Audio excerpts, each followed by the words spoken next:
오늘 본문 말씀은 출애굽기 25장 8절 9절입니다. 우리 함께 같은 목소리로 읽어보시겠습니다. 출애굽기 25장 8절 9절. 내가 그들 중에 거할 성소를 그들이 나를 위하여 짓되 무릇 내게 보이는 모양대로 장막을 짓고 모든 기구들도 그 모양을 따라 지을지니라. 오늘 말씀은 하나님께서 모세를 통해서 이스라엘 백성에 성막을 지으라는 명령입니다. 우리가 출애굽기는 성경에서 굉장히 중요한 이치를 차지하고 있는 부분입니다. 출애굽기는 이스라엘 백성이 애굽에 나와서 성막을 짓고 하나님이 그게 임재하고 하나님이 영광이 충만한 이 과정으로 되어 있습니다. 이 출애굽기는 다시 말하면 사단의 노예됐던 우리 인간들이, 우리 자신들이 사단의 노예로부터 해방돼서 하나님의 백성이 되고 하나님과 함께 사는 처소를 마련하고 하나님이 그게 임재해서 하나님의 영광이 충만한 그 모든 과정을 출애굽기를 통해서 보여주고 있습니다. 그렇죠? 우리가 출애굽기가 전부 40장으로 되어 있는데 우리가 정확히 세 부분으로 나눌 수가 있습니다. 보통 두 부분으로 이야기하죠. 1장부터 18장, 19장부터 40장 이렇게 이야기하는데 저는 성경을 좀 더 구수사적인 관점에서 자세히 살펴본다면 세 부분으로 나눈 것이 오히려 출애굽기를 이해하는 데 좋은 방법이라고 생각합니다. 자, 첫 번째 부분은 1장부터 18장까지입니다. 이스라엘 백성이 애굽에서 나와서 시내산까지 도착하는 과정입니다. 무엇을 통해서요? 유월절 어린 양의 피를 통해서요. 그래서 이 첫 부분의 핵심적인 단어는 유월절 어린 양의 피입니다. 그 다음에 두 번째 부분은 19장부터 24장까지입니다. 하나님께서 이스라엘 백성을 애굽에서 노예로부터 해방시키는 목적이 뭘까? 그것은 하나님으로 백성을 삼는 데 있습니다. 그래서 이스라엘 백성을 애굽에서 어린 양의 피를 통해서 구속해서 건져내서 시내산에 도착했어요. 그럼 그 목적이 뭐라고 써요? 하나님의 백성으로 삼는 데 있습니다. 그래서 19장에서는 시내산 언약을 체결합니다. 그래서 핵심은 뭘까요? 나는 너의 하나님 되고 너희는 내 백성이 되리라. 자, 하나님 백성이 됐기 때문에 하나님으로 백성으로 지켜야 할 법을 주시는 것입니다. 그래서 우리가 19장, 20장에서는 율법을 수행하고 24장까지는 이 율법에 따른 십계명에 따른 세부적인 세칙을 주의하는 것입니다. 소위 말해서 율법 수행입니다. 율법 수행요. 그래서 두 번째 단계의 핵심은 시내산 언약에 있습니다. 우리가 율법이 십계명을 주는 것이 우리가 중심으로 생각하지만은 왜 율법을 주셨어요? 하나님 백성이 됐기 때문입니다. 그 백성이 된 것이 바로 시내산 언약을 통해서죠. 그래서 두 번째 핵심은 시내산입니다. 시내산 언약입니다. 그리고 세 번째는 25장부터 40장까지입니다. 자, 하나님이 백성이 됐으면 하나님과 백성이 함께 사는 거예요. 그래서 함께 사는 처소를 하나의 상징적으로 뭘 보여주냐면 성막을 짓게 해서 하나님과 백성이 함께 사는 처소를 상징적으로 보여주는 겁니다. 그렇죠? 그래서 세 번째 부분은 성막을 짓는 것입니다. 핵심 단어는 성막에 있습니다. 성막에 있어요. 그래서 출애굽기를 한마디로 정리하면 유월절 어린 양을 통해서 구속받아서 하나님의 백성이 되고 하나님의 백성이 됐기 때문에 하나님 백성으로 지켜야 할 율법을 수여받고 이제는 백성이 됐기 때문에 그 백성과 하나님이 함께 살 처소인 성막을 짓는 곳으로 되어 있습니다. 그래서 성막이 완공되자 하나님이 그곳에 임재하고 하나님이 영광이 충만한 것으로 이 출애굽기는 끝나고 있는 것을 보게 됩니다. 보게 되죠. 그러면 성막의 의미가 뭘까? 성막의 계시의 의미가 뭘까를 바로 우리가 읽은 오늘 본문에서 두 가지로 명확하게 나타나고 있습니다. 자, 25장 8절 9절을 다시 한번 읽어봅니다. 내가 그들 중에 거할 성소를 그들이 나를 위하여 짓되. 그러면 첫 번째 성막의 의미는 하나님과 그 백성이 함께 사시겠다는 겁니다. 그래서 내가 그들 중에 거할 성소를 나를 위하여 짓었어요. 그래서 이스라엘 백성은 이 성막을 짓고 이 성막을 중심으로 이스라엘 백성의 진을 동서남북에 3개 지파씩 진을 쳤습니다. 그래서 그 진의 입구는 다 어디에 나 있느냐? 성막을 향해서 나 있어요. 이 말은 어떤 말입니까? 진의 입구가 성막을 향해서 나 있다는 것은 자기 집 대문이 다 성막을 향해서 놓여 있다는 겁니다. 그러면 나갈 때도 성막을 바라보고 들어올 때도 성막을 바라보고 아침에 일어나서 기지개를 펼 때도 앞에 중앙에 있는 성막을 바라보게 됩니다. 그러면 그들의 삶의 중심에는 뭐냐요? 바로 성막입니다. 성막에는 누가 계세요? 내가 거할 성소를 나를 지하였다. 하나님 계신 것이요. 그래서 이스라엘 백성의 삶의 중심은 뭘까? 바로 그들 눈에 보이는 성막이고 그 성막에는 하나님이 계시기 때문에 이스라엘 백성의 삶의 중심에는 누구예요? 누구? 하나님입니다. 하나님이요. 오늘 그 성전이 우리 안에 지어졌어요. 그 성전은 누가 계세요? 하나님께서요. 이 말씀은 우리의 삶의 중심이 누구예요? 하나님 자신이란 사실입니다. 내가 아니고 내 안에 계신 하나님. 이것이 우리의 삶의 중심이라는 것을 이 성막을 통해서 보여주는 겁니다. 그렇죠? 두 번째는 어떻게 됐어요? 무릇 내게 보이는 모양대로 장막을 짓고 모든 기구들도 그 모양을 따라 지을지니라. 이것이 성막 계시의 두 번째 의미입니다. 내게 보이는 모양대로 장막을 짓고 그 기구들도 모양대로 지을지니라 그렇습니다. 그러면 성막의 첫 번째 의미는 성막에는 하나님이 계시는 처소라고 했습니다. 그러면 인간에게 가장 중요한 일은 어떤 일일까? 인간에게 가장 중요한 일은 하나님을 만나는 일입니다. 하나님께 함께 사는 일입니다. 여러분 이 땅에서 여러 가지 인생의 목표를 가지고 살지만은 그 인생의 목표에서 가장 핵심적이고 중요한 것은 하나님을 만나는 거예요. 하나님께 돌아가는 일입니다. 여러분 지금 주일 돼서 교회에 나왔어요. 왜 교회에 나왔어요? 예수를 믿기 때문에 교회에 나온 겁니다. 지금 이 중에 예수 믿지 않는 분이 계세요? 예수 믿지 않는 계세요? 없잖아요. 다 예수를 믿어. 예수를 믿기 때문에 주일날 하나님께 예배드리기 위해서 지금 이 자리에 모였습니다. 그렇죠? 그러면 여러분이 왜 예수를 믿어요? 왜 교회 다녀요? 돈 많이 벌기 위해서 예수 믿는 게 아니잖아요. 좋은 높은 자리에 올라가기 위해서 예수 믿는 게 아니잖아요. 즐거움을 느끼기 위해서 예수를 믿는 게 아니잖아요. 돈 많이 벌게 한다면 예수 안 믿어도 얼마든지 돈 벌 수 있어요. 한국의 최고 부자 예수 믿어요? 안 믿어요? 안 믿잖아요. 그래서 최고 부자가 됐어요. 한국의 대통령 최고 권력자 예수 안 믿잖아요. 얼마든지 권세를 누릴 수 있어요.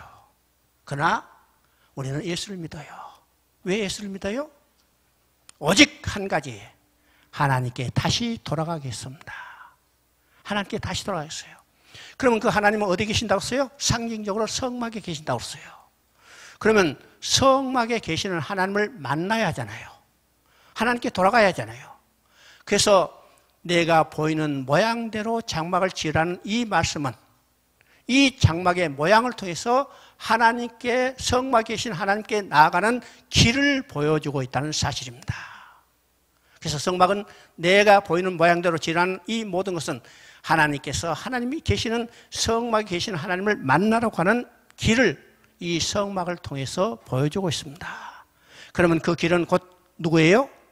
예수 그리스도입니다.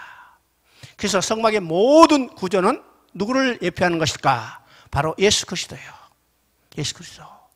성막의 구조, 성물의 모든 것도 예수 그리스도를 뿐만 아니라 성막을 짓는 모든 재료도 예수 그리스도를 예표하는 겁니다. 여러분 성막을 짓는 모든 재료, 금 있고 은 있고 놋 있고 세마포가 있고 여러 가지 색깔의 실이 있습니다. 심지어 해달 가죽도 있죠. 이 모든 것이 누구를 예표하느냐? 바로 금도 예수 그리스도요, 은도 예수 그리스도요, 놋도 예수 그리스도요, 세마포도 예수 그리스도요, 해달 가죽도 예수 그리스도요. 그러니까 성막을 짓는 모든 재료가 누구를 예표해요? 예수 그리스도입니다. 또 성막에서 하는 일이 뭘까요? 성막에서 하는 일은 제사를 드리는 일입니다. 그러면 구약의 모든 제사는 누구를 예표해요? 예수 그리스도의 십자가에 드려질 제사를 예표하는 겁니다. 그러니까 성막에서 하는 일, 제사도 바로 예수 그리스도를 예표하는 거죠. 그 다음에 이 제사를 드려주는 사람이 있습니다. 이 제사를 드리는 사람을 우리가 제사장이라고 그러죠. 제사장으로 합니다. 그러면 이 제사장도 누구를 예표해요? 바로 우리의 큰 대제사장인 예수 그리스도를 예표합니다. 그러면 성막의 모든 구조도 식양도 그 성물을 만드는 모든 재료도 그 다음에 성막에서 하는 일도 제사도 예수 그리스도요. 그것을 드리는 사람인 제사장도 예수 그리스도를 예표한다면 성막에 계시는 하나님을 만나러 가는 유일한 길은 오직 예수 그리스도라는 사실을 이 성막의 시간을 통해서 보여주고 있습니다. 우리가 백성들이 하나님 앞에 나가기 위해서 성막문에 들어서요. 성막문에 들어서면 제일 먼저 만나는 것이 어떤 것이요? 우리가 잘 아는 바와 같이 번제단입니다. 번제단은 우리의 죄를 처리해야 해요. 죄인된 인간이 이 죄를 처리하지 않으면 한 발짝도 하나님 앞으로 나아갈 수가 없습니다.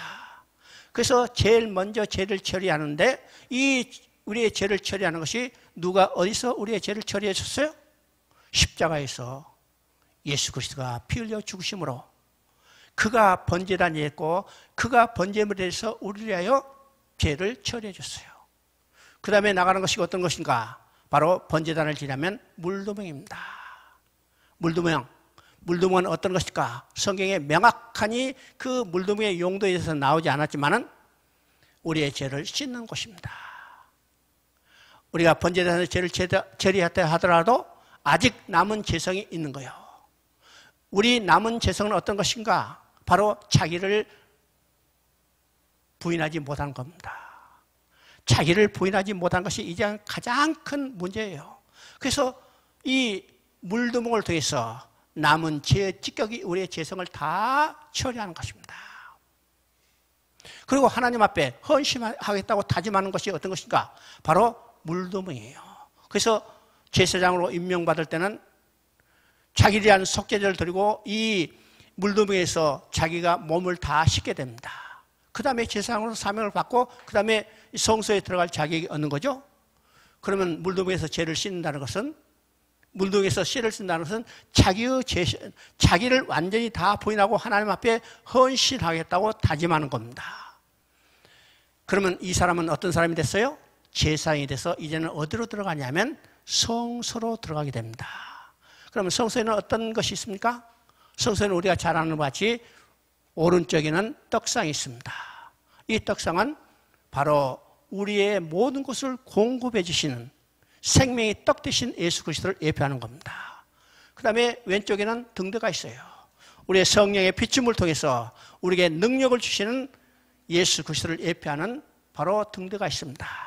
그 다음에 가운데는 분향단이 있어요.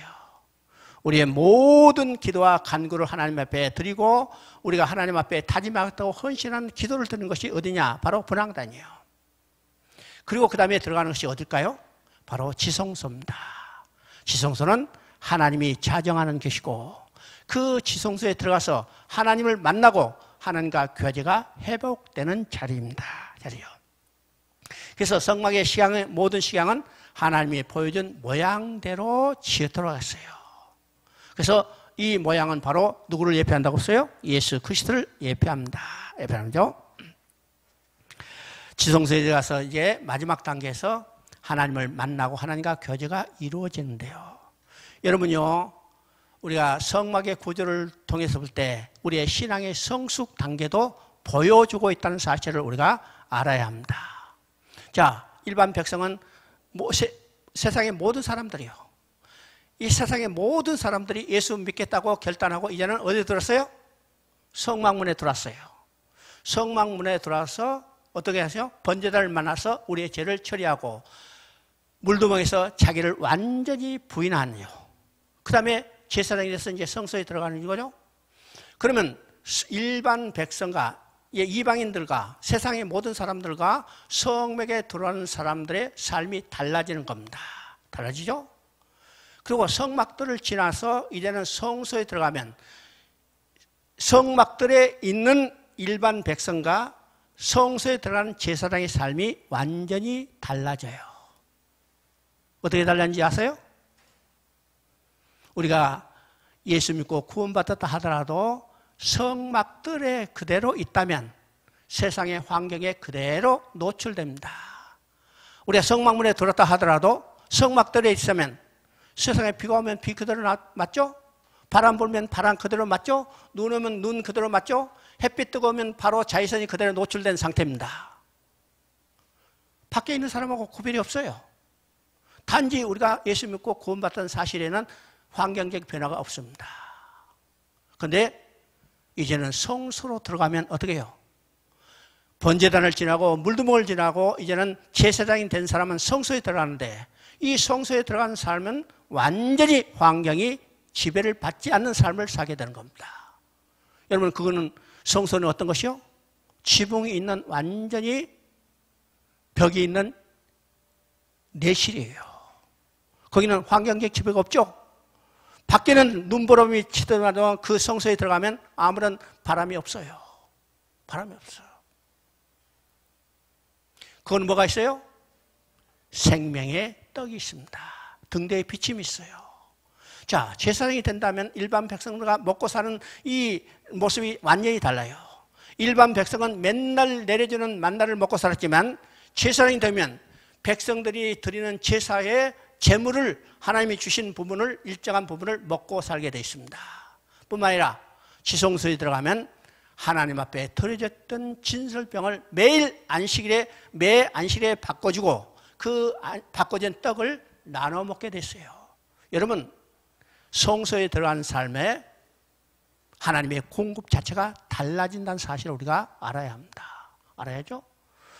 그 다음에 그 단계를 지나면 지성소에 들어가며 지성소에 들어가면 하나님께서 출애굽 때 준비했던 감췄던 만나를 주시게 되어 있습니다.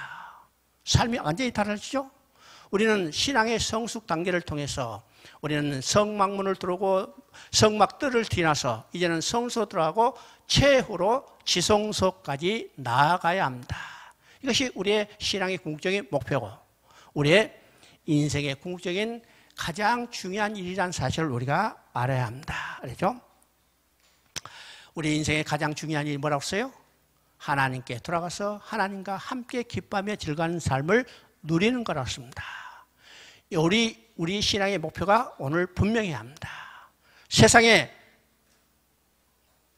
물질적인 것이고 세상에 어떤 가시적인 것이 아니라 쉽게 말하면 권세와 물질과 부와 쾌락이 아니라 우리는 하나님께 다시 돌아가서 하나님과 영원히 함께 살면서 그와 더불어 기뻐하며 즐거운 삶을 누리는 것이 우리의 신앙의 가장 중요한 것이고 우리 인생의 목표라는 사실을 우리가 확신해야 합니다. 아시죠? 그래서 우리의 신앙의 목표, 우리 인생의 가장 중요한 일은 하나님의 영광을 바라보고 즐거운 삶을 누리는 것입니다. 그러면 우리가 하나님의 영광을 바라보고 즐거운 삶을 누리는 것이 언제부터 시작됐을까? 그렇죠? 바로 이 일은 창세부터 시작됐습니다. 창세 때 하나님이 창조한 목적이 무엇일까를 우리가 분명히 알아야 합니다. 하나님은 대초에 하나님이 천지를 창조하시니라고 창세기 1장 1절부터는 이 선포로부터 시작되는데 그러면 하나님의 창세 때 창조의 목적이 무엇일까요? 우주 만물을 지으실 때 하나님이 보시기에 좋았다라고 창조했어요. 그 하나님이 보시기에 좋았다라고 창조한 우주 만물 가운데 하나님께서 자신의 형상 모양대로 지은 인간, 곧 하나님의 영을 부여하시고 인격적인 교제가 가능한 대상으로 지으신 인간을 그 가운데 두시고 하나님과 영원히 함께 살면서 기뻐하며 즐거워하며 영광을 누리기를 원했던 것이에요. 이것이 하나님의 창조의 목적이고 이것을 다른 말로 말하면 안식을 누렸다고 합니다. 그래서 창세기 2장 2절을 보면 하나님이 제7일에 모든 일을 마치시고 그날을 거룩하게 하시며 복을 주시사 하나님이 안식을 누렸다고 했습니다. 그러면 하나님이 안식을 누렸다는 건데 그 안식 속에 누가 있어요? 누가 있어요? 하나님께서 자기 형상대로 지은 인간이 그 안식 속에 하나님과 함께 안식을 누리는 겁니다. 여러분, 하나님의 안식이 곧 누구의 안식이에요? 하나님의 안식이 누구의 안식이에요? 나의 안식이에요. 하나님의 안식이 파괴됐다는 것은 누구의 안식이 파괴됐다는 거예요? 내가 안식이 파괴됐다는 거예요. 그래서 하나님은 이 안식을 회복하기를 원하는 겁니다. 창조의 목적을 회복하기를 원하시는 것입니다. 그렇죠? 그래서 하나님은 이 안식을 회복하는 것을 바로 하나님이 성경을 통해서 이루어 가시는 구원 계획이라고 말할 수 있습니다. 그러면 창세 때 하나님이 자기 형상대로 지은 인간과 함께 살기를 원했다면 이것을 다른 말로 말하면 하나님이 창세 때 하나님과 그 백성이 함께 살 수 있는 성막을 지으셨다는 거예요. 성막을 지으셨다는 의미하고 같은 거죠. 그래서 오늘 어떤 성경학자 중에 성전신학을 주장하는 학자들이 있습니다. 그 책을 읽어보면 그분은 이렇게 주장해요. 하나님은 창세 때 성전을 지으시고 그 성전이 파괴된 것을 다시 회복하는 역사가 하나님의 구원 역사고 이것이 계시록에서 완성됐다고 이야기를 합니다. 그렇죠? 그러면 하나님이 지으신 성막은 언제부터 시작됐어요? 창세 때 시작하시고 언제 완성이 돼요? 계시록에서 완성되는 것을 보게 됩니다. 그래서 하나님은 성막을 지었는데 본래 이 성막의 의미는 가시적인 건물이 아니라는 사실을 우리가 알아야 합니다. 가시적인 건물이 아니다. 그러면 성막은 어떤 의미일까요? 하나님과 그 백성이 함께 사는 처소 자체가 성막이라는 겁니다. 이것이 창세기 28장의 야곱의 고백을 통해서 우리가 깨닫게 되는 겁니다. 자, 창세기 28장을 한번 읽어봅니다.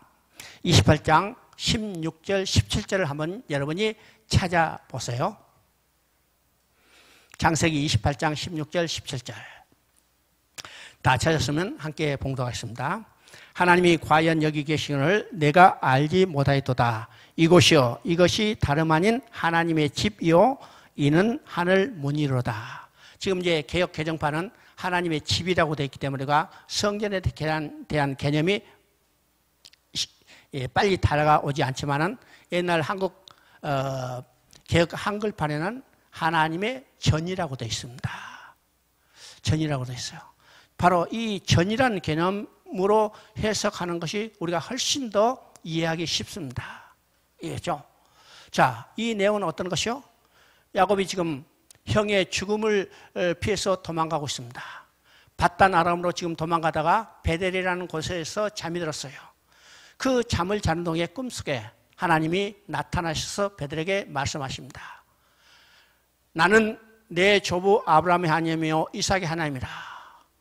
내게 땅과 자손과 복을 다시 약속하시는 거죠. 이것은 아브라함에게 주시던 약속을 그대로 계승해 주십니다. 그리고 28장 15절은 말씀하세요. 내가 너와 함께 하리라. 너를 지키리라. 내가 반드시 너를 돌아오게 하리라고 말씀하십니다. 자, 여기서 중요한 말 있죠? 내가 너와 함께 하리라. 너를 지키시리라. 내가 반드시 너를 돌아오게 하리라. 자, 이 꿈의 환상을 하나님의 말씀을 들은 이 야곱이 바로 이제 꿈에 깨서 말씀하신 내용이 지금 28장 16절, 17절의 내용입니다. 여기서 중요한 말 있죠? 과연 하나님이 여기 계시기를. 하나님이 여기 계실 거예요. 그리고 하는 말이 뭐였어요? 여기가 하나님의 성전이구나. 그러면 이 말씀을 통해서 성전은 가시적인 건물이 아니라는 사실입니다. 성전은 어떤 것이요? 하나님이 계신 곳 그 자체가 성전이고 하나님과 그 백성이 함께 사는 처소가 성전이라는 사실을 보여주고 있습니다. 그런데 출애굽 이후에 하나님은 모세를 통해서 아까 읽은 것처럼 너희 가운데 내가 거할 성소를 나를 위하여 짓되 성막을 지으라고 명령했습니다. 그렇죠? 자, 성막이 완공된 후에 하나님은 거기에 임재했어요. 출애굽기 40장 34절을 보면 구름이 해막에 덮이고 하나님의 영광이 충만했다고 말합니다. 자, 성막이 완공되자 구름이 해막에 덮였다. 이 구름은 하나님의 임재를 상징하는 것입니다. 구약에서 하나님의 임재를 상징하는 것이 두 가지가 있는데 하나는 불이고 하나는 구름입니다. 이스라엘 백성이 광야를 행진할 때 그 앞서 누가 인도했어요? 불기둥과 구름기둥으로 인도했습니다. 이 말은 하나님이 친히 그들과 함께 계시고 그들의 앞서서 불기둥과 구름기둥으로 인도했다는 겁니다. 그러면 성막이 완공되자 구름이 해막에 덮였다는 것은 하나님이 그곳에 임재했다는 거예요. 하나님이 임재하셨기 때문에 하나님이 임재하는 곳은 반드시 하나님의 영광이 충만하게 드러나게 됐습니다. 그렇죠? 그래서 모세가 성막을 완공했습니다. 그리고 이스라엘 백성이 가나안 땅에 들어갔어요. 이제는 왕정이 수립됐습니다. 그래서 메시아 왕국을 대표하는 다윗이 왕에 오르자 다윗은 하나님의 성전을 지을 소원을 가지고 있습니다. 그 간절한 마음을 가지고 있죠. 뿐만 아니라 다윗은 성전을 짓기 위해서 어떻게 해요? 모든 재료도 다 준비했습니다. 뿐만 아니라 하나님께서는 다윗에게 성전의 설계도도 친히 그려주셨습니다. 여러분 한번 읽어볼까요? 역대상 28장 19절을 한번 읽어봅니다.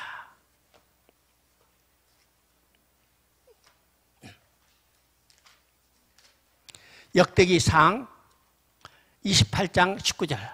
거기 보면 하나님께서 다윗에게 친히 설계도를 그려주시다고 그랬죠? 그럼 봅니다. 다윗은 성전을 건축한 간절한 마음도 있었고 다윗은 성전을 건축할 모든 재료도 다 준비했습니다. 그렇죠? 뿐만 아니라 집을 지을 설계도도 친히 하나님이 다윗에게 그려주셨어요. 그러면 마음도 있고 재료도 준비되어 있고 설계도 있다면 다윗은 얼마든지 성전을 건축할 수 있는 능력을 가진 왕입니다. 그런데 하나님은 다윗에게 성전 건축을 허락하지 않으셨어요. 역대하 22장을 보면 이렇게 되어 있습니다. 22장 8절 9절에 너는 피를 많이 흘렸고 내 이름을 위하여 성전을 건축하지 못하리라. 보라, 한 아들이 내게서 나리니 그는 온순한 사람이라. 내가 그로 주변 모든 대적에게서 평온을 얻게 하리라. 그가 내 이름을 위하여 성전을 건축하리라. 이것은 다윗에게 성전을 건축하지 않은 것이죠. 물론 다윗에게 성전을 건축하지 않은 이유가 전쟁을 많이 했기 때문에, 피를 많이 흘렸기 때문에. 그러면 왜 피를 많이 흘렸으면 집 지을 수 없어요? 아니잖아요. 이 말은 다윗은 전쟁을 대표한, 전투하는 교회를 대표하는 사람이기 때문에 전투하는 것은 어떻게 해요? 수시로 옮겨 다닌 겁니다. 그래서 고정된 건물을 지을 필요가 없어요. 그래서 다윗에게는 고정된 건물은 성전을 건축을 허락하지 않았습니다. 대신 누구에게? 안식을 누리는 솔로몬에게. 이제는 이동하지 않아요. 전투하지 않아도 돼. 그래서 쉼을 얻을 수 있는 곳인 성전, 고정된 건물은 성전을 짓도록 허락하신 겁니다. 그런데 여기서 중요한 것이 있죠? 그 아들이라고 씁니다. 그 아들이 내 이름을 하여 성전을 건축할 거였습니다. 그러면 그 아들은 누굴까요? 1차적으로는 그 다윗의 아들인 솔로몬에서 성취됐지만 궁극적으로는 그 아들은 누굴까? 다윗의 후손으로 오실 예수 그리스도를 말합니다. 바로 예수 그리스도가 하나님이 거하실 성전을 짓게 되는 겁니다. 짓게 되는 거죠. 그래서 요한복음 1장 14절에 말씀하십니다. 말씀이 육신이 되어 우리 가운데 거하시니 그의 영광을 보니 독생자의 영광이요 은혜와 진리가 충만하더라 했습니다. 충만하더라.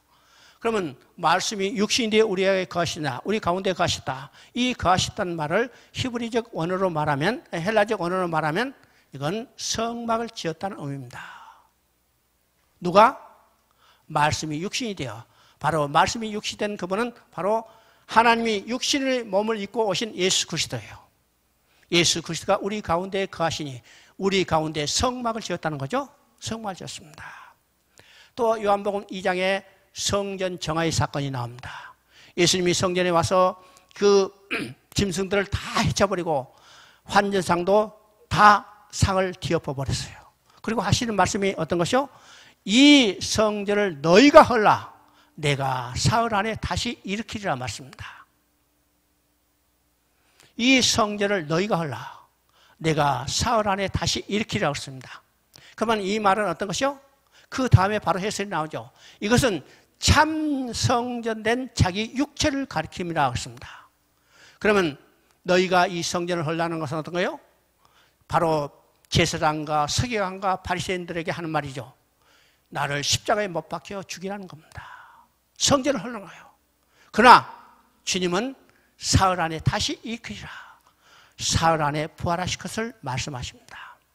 그러면 성전은 누구예요? 참 성전은 예수 그리스도 자신입니다. 자신이죠? 그러면 그 성전이 오늘 어디에 지어졌어요? 여러분 그 성전이 어디에 지어졌어요? 몰라? 우리 안에 지어졌어요. 성경은 말합니다.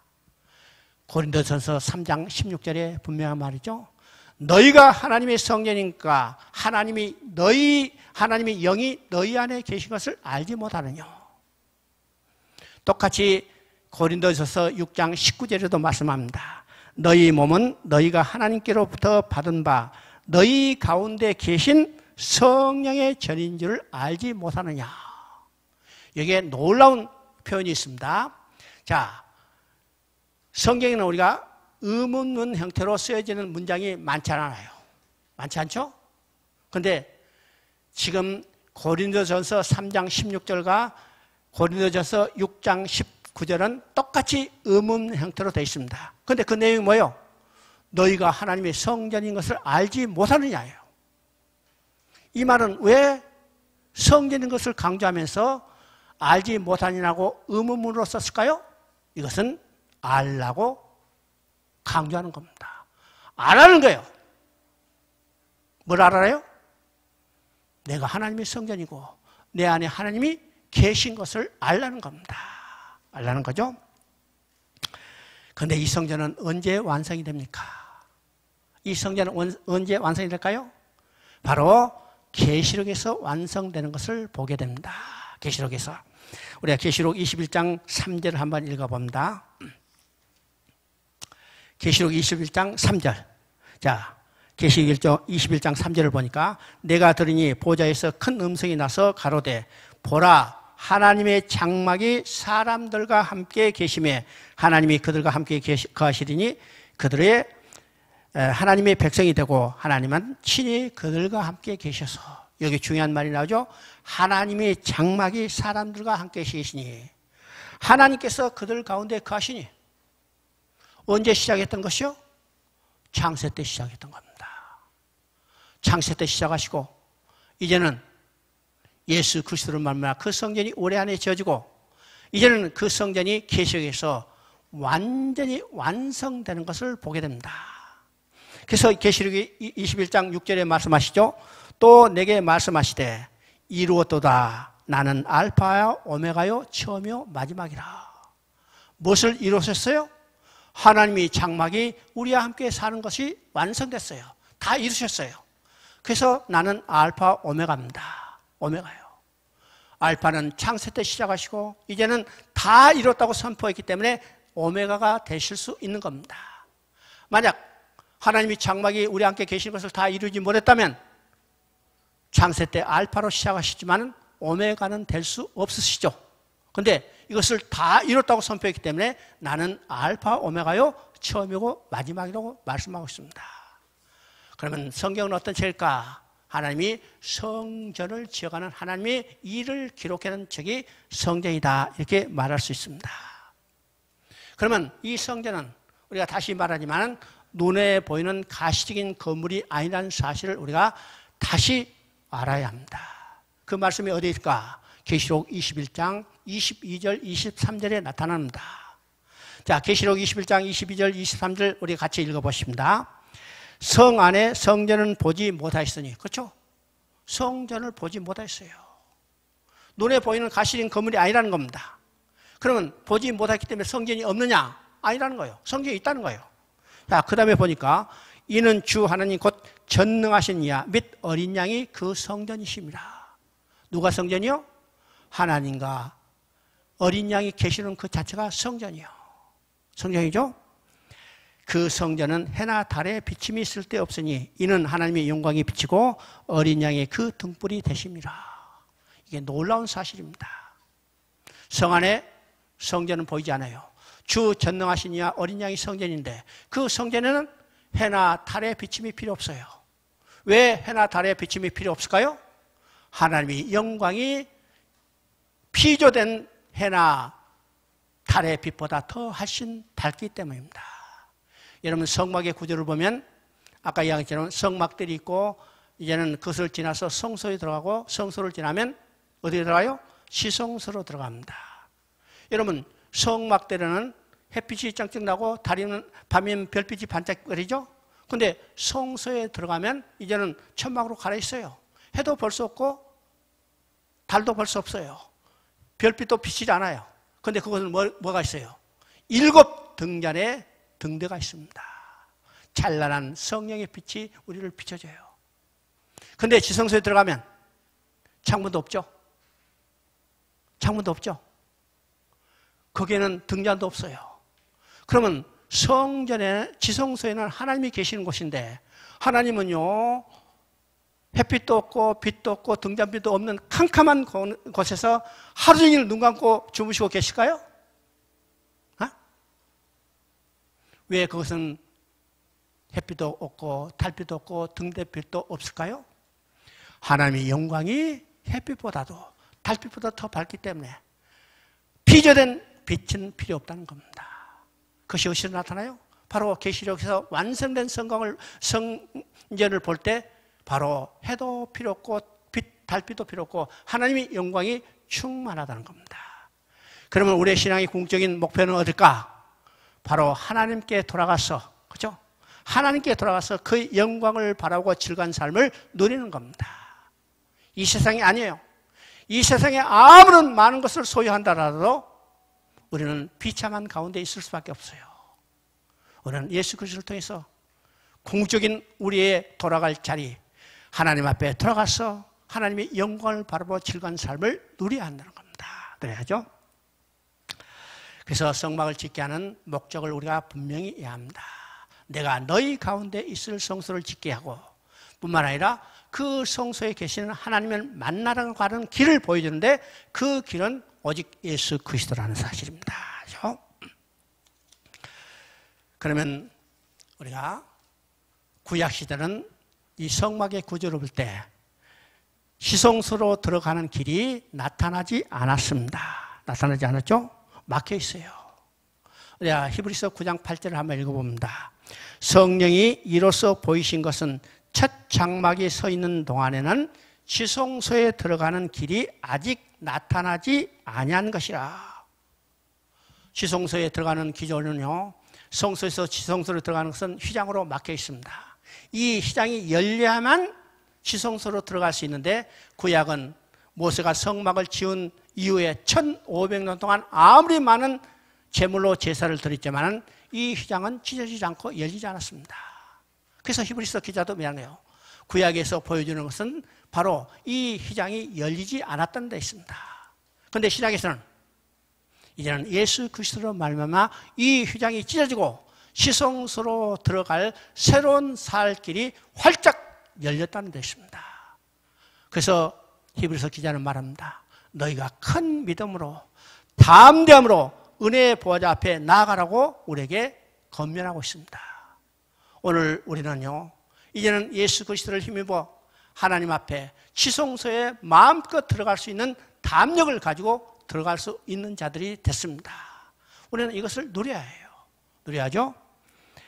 그래서 우리는 지성소로 들어갈 수 있습니다. 휘장은 이미 찢어졌어요.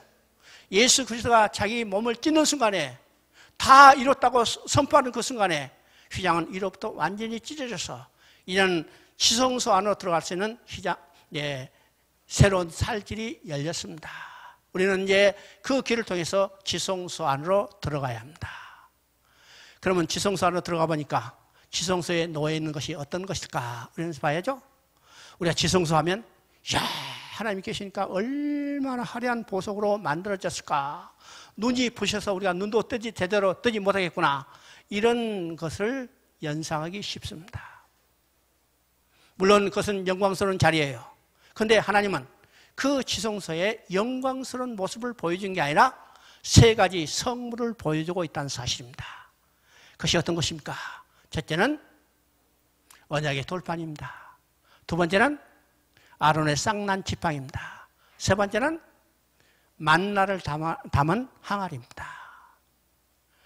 물론 우리가 성경을 해석할 때 이것이 언약궤 안에 들어있는지 언약궤 밖에 있었는지 이것은 지금 그런 따질 필요가 없고 바로 이것이 지성소 안에 있었다는 사실을 우려합니다.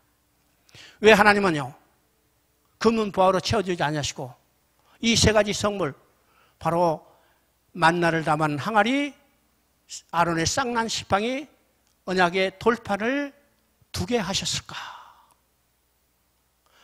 이것이 오늘 우리 신앙생활 가운데 바라봐야 할 표상이기 때문에 하나님은 이 세 가지 성물을 지성소에 두라고 명령하셨습니다. 그러면 이 세 가지 성물은 언제 준비했어요? 어느 때 준비됐어요? 먼저 우리가 아론의 쌍난 지팡이를 보십니다. 아론의 쌍난 지팡이는 어디서 나타나요? 민수기 16장과 17장의 사건입니다. 민수기 16장을 보면 고라 일당과 루벤이 합작해서 자 모세와 아론의 지도에게 도전합니다. 너희만 하나님이 택한 지도자냐? 우리도 레위 족속이고 우리도 장자 지파다. 그렇죠? 레위 지파는 분명히 육적으로는 장자 지파예요. 육적으로 장자 지파죠? 그러니까 나도 장자다. 너희만 하나님이 택한 지도자냐? 그들의 권위에 도전했어요. 도전했죠? 그때 하나님이 이 고라 자손과 루벤을 완전히 루벤 지파를 심판하시고 또 그들의 각 지파의 지팡이를 가져서 증거궤 앞에 두라고 그랬습니다.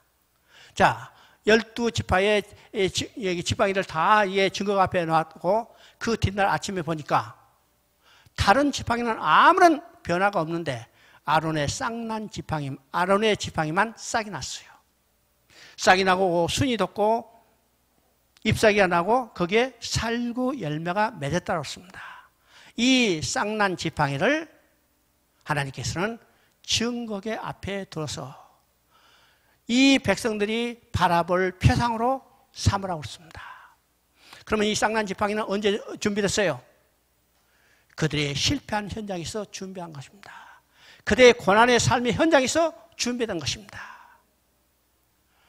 그 가운데 준비된 하나님이 쌍난 지팡이 이것을 지성소에 두시고 이것을 바라보는 표상으로 만드신 것입니다.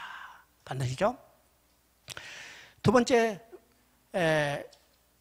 두는 것이 만나를 담아둔 항아리죠. 이 만나를 두는 항아리는 언제 준비했습니까? 출애굽기 16장입니다. 자, 이스라엘 백성이 애굽에서 나와서 지금 신강에 도착한 데가 이제 45일 정도 됐습니까? 그러니까 한 달 반 정도 됐죠? 여러분 보세요. 애굽에서 아무리 먹을 것을 많이 싸가지고 왔다 하더라도 여러분 한 달 반 짐 싸지고 오려면 먹을 것 싸가려면 어떻게 돼요? 우리가 이제 군대에서 전투하는 기간에 전투 식량을 배낭에 메고 가는 날짜가 몇이냐면 3일분입니다. 3일분. 그러면 3일 후에는 다시 보급받아야, 그죠? 이제 중간중간 보급받지만 보급받지 못할 최장 기간을 3일로 계산해서 전투 식량을 3일 동안 배낭에 메고 다닙니다. 얼마나 무거워요? 얼마나 무거워? 여러분 군인들 이제 갔다 오면 알죠? 힘들죠? 힘들어. 근데 지금 이스라엘 백성은 어떻게 해요? 45일이 지났어. 그들이 식량을 얼마나 준비해 왔겠어요? 45일분 준비해 왔겠어요? 자, 식량이 다 떨어졌습니다. 어떤 식량이 다 떨어졌어요. 이제는 먹을 것이 없어서 지금도 이제 하나님께 불평하죠? 그들이 불평하는 소리를 들어보면 참, 왕년병에 걸려있구나. 이것을 깨닫게 돼요. 자, 이스라엘 백성이 지금 하나님께 원망에 불평합니다. 우리가 애굽에서 고기 가마 옆에서 마음껏 먹고 배불리 먹을 때는데 이제는 너희가 우리를 이끌어내서 이 광야에서 굶겨 죽게 하는구나. 그렇죠? 애굽에서 그들이 어떤 생활을 했어요? 애굽에서 노예로 살았어요. 그들이 고기 가마 곁에서 배불리 먹었겠어요? 우리는 항상 조심해야 합니다. 자, 그들의 원망의 불평을 들은 하나님이 뭐라고 말씀하세요? 내가 저녁에는 고기로 너를 배불리 하고 아침에는 떡으로 너희들을 배불리게 하리라. 그리고 매일 40년간 만나를 베풀어 주셨습니다. 그 만나를 베풀어 주신 그 만나를 한 호멜, 그죠? 한 호멜을 항아리에 넣어서 이것을 증거궤 앞에 두라었습니다. 자사손손이 두라. 영원히 이것을 바라보고 볼 표상이라고 두라고 했습니다. 그렇죠? 세 번째는 어떤 거예요? 언약의 돌비입니다. 언약의 돌비. 오늘 십계명을 쓴 십계명 돌판이죠. 이 돌판은 언약궤 안에 들어가는 이 돌판은 언제 준비된 건가를 우리가 봐야 합니다. 자, 이 언약의 돌판, 증거궤 속에 있는 언약의 돌판은 첫 번째 돌판이요, 아니면 두 번째 돌판이요? 어? 첫 번째 돌판이요, 두 번째 돌판이요? 두 번째 돌판이요. 하나님이 첫 번째 시내산에 올라서 이 십계명을 쓰는 돌판을 모세에게 주며 내려가라고 했어요. 모세가 그 돌판을 들고 내려오는데 산에서 소리가 들려와요. 야, 이 백성이 기뻐서 지금 아주 하나님을 찬양하는 소리다. 이렇게 생각하고 왔는데 딱 보니까 뭐예요? 우상을 숭배하는 겁니다. 금송아지를 만들어 놓고 이것이 우리를 애굽에서 건져낸 우리 하나님이다. 그리고 이 금송아지 우상을 앞에 놓고 찬양하고 있죠. 예배 드리는 모습 똑같이 하고 있죠. 그때 모세가 들고 오던 이 돌판을 집어 던져버렸어요. 깨뜨려 버렸습니다. 하나님이 야, 잘했다. 못된 놈들 혼 좀 내주라. 이렇게 말씀하신 거 아닙니다. 이렇게 말씀하신 거 아니에요. 다시 돌판을 가지고 오라. 그래서 모세가 돌판을 가지고 왔더니 하나님이 거기다가 다시 십계명을 써주시고 이것이 너의 삶의 기준이다. 우리의 삶의 기준으로 보여주는 것이 바로 십계명 돌판입니다. 우리가 율법하면 율법을 지킬 수 없다. 그래서 율법은 고약한 것으로 생각하지만은 왜 하나님이 율법을 주셨어요? 율법은 하나님이 누구신가, 하나님의 마음이 무엇인가를 보여주는 기준이라는 사실입니다. 여러분, 교회를 가도 교회마다 목회자들 또는 교인들의 성향에 따라서 교회 장식이 달라지죠. 여러분 집에 가도 여러분 장식이 달라져요. 자, 그 사람이 집에 있는 그림 하나, 또 이 글씨 하나, 또는 취미로 있는 골동품 하나 가지고도 그 사람의 마음을 우리가 읽을 수 있어요. 읽을 수 있죠? 야, 이 사람은 노노면자 좋아하니까 그냥 명시보감만 써놨구나. 예, 그렇죠? 그 사람은 성경 구절을 많이 썼다. 이건 다 우리가 그 글자를 통해서 그 사람의 주인의 성향을 알 수 있죠? 그러면 하나님 마음을 우리가 뭘로 알 수 있어요? 하나님 마음을 뭘로 알 수 있어요? 하나님이 주신 기준, 마음인 율법을 통해서 알 수 있습니다. 우리는 율법을 통해서 하나님의 마음, 하나님의 기준, 하나님이 요구하는 것이 무엇인가를 바라보는 겁니다. 그래서 첫 번째 돌판은 깨졌지만 하나님은 이제는 그걸로 끝내신 게 아니라 다시 오게 해서 바로 그 돌판에 율법을 써주시고 이 율법을 언약궤 안에 집어넣으라. 이것이 너희 백성이 바라볼 기준이라는 것을 말하고 있습니다. 그러면 우리가 지성소에 들어가서 바라보는 것이 어떤 것이요? 세 가지죠. 만나를 당한 항아리, 그 다음에 아론의 쌍난 지팡이, 그 다음에 하나님 주신 십계명을 쓴 돌판입니다. 돌판이죠. 이것이 언제 준비됐을까? 실패한 현장에서, 고난의 현장에서 하나님이 우리에게 그것을 바라보고 그것을 추구해 가면서 살 수 있도록 우리에게 보여진 표상이라는 사실입니다. 이것은 어떤 것일까? 바로 하나님께서 우리에게 공급해 주신 은혜를 체험하게 하고 하나님이 우리에게 주신 능력을 체험하고 하나님의 마음, 하나님의 기준이 무엇인가를 우리가 알 수 있도록 보여주시는 표상이라는 사실입니다. 그러면 우리가 지성소리에 들어가서 하나님을 만나고 즐거운 삶을 누리기 위해서는 어떻게 해요? 우리 마음속에 오늘 우리의 삶의 현장에서, 고난의 현장에서, 실패 현장에서, 절망의 현장에서 준비하게 하신 이 세 가지를 우리 마음속에 준비해야 합니다. 그것을 바라보고 살아야 합니다. 알았죠? 그러면 이 세 가지가 하나로 나타나는 것이 어딜까? 바로 십자가입니다. 십자가는 주님이 피 흘려 죽으심으로 이것은 너희를 내 살이라 받아 마시라. 먹어라. 이 잔은 너희를 위한 피니 이를 받아 마시라. 주님이 그 살과 피로 우리의 생명과 우리의 모든 필요를 공급해 주시는 것을 상징하는 겁니다. 또 십자가는 아론의 쌍난 지팡이에요. 죽었지만 살아나고 살아나는 가운데 능력으로 우리에게 다시 회복시켜주는 부활의 능력을 체험하게 하는 표상이 뭐냐? 바로 십자가입니다. 십자가는 어떤 것이요? 율법을 완성하시고 하나님의 기준을 보여주는 그 자리가 바로 십자가라는 사실입니다. 오늘 우리의 안에 있는 지성소에 뭐가 있어야 할까? 만나와 아론의 쌍난 지팡이와 십계명 돌판이 있듯이 우리 안에는 뭐가 있어야 할 건가? 예수 그리스도의 십자가가 우리 안에 있어야 합니다. 우리는 이 십자가를 바라보고 지성소에서 하나님의 영광을 바라보고 즐거운 삶을 누려야 하는 것입니다. 이것이 오늘 말씀을 통해서 우리가 어떤 신앙을 이루어야 할 것인가, 어떤 목표를 가지고 살아야 할 건가를 계시해 주고 있는 내용입니다. 기도하겠습니다.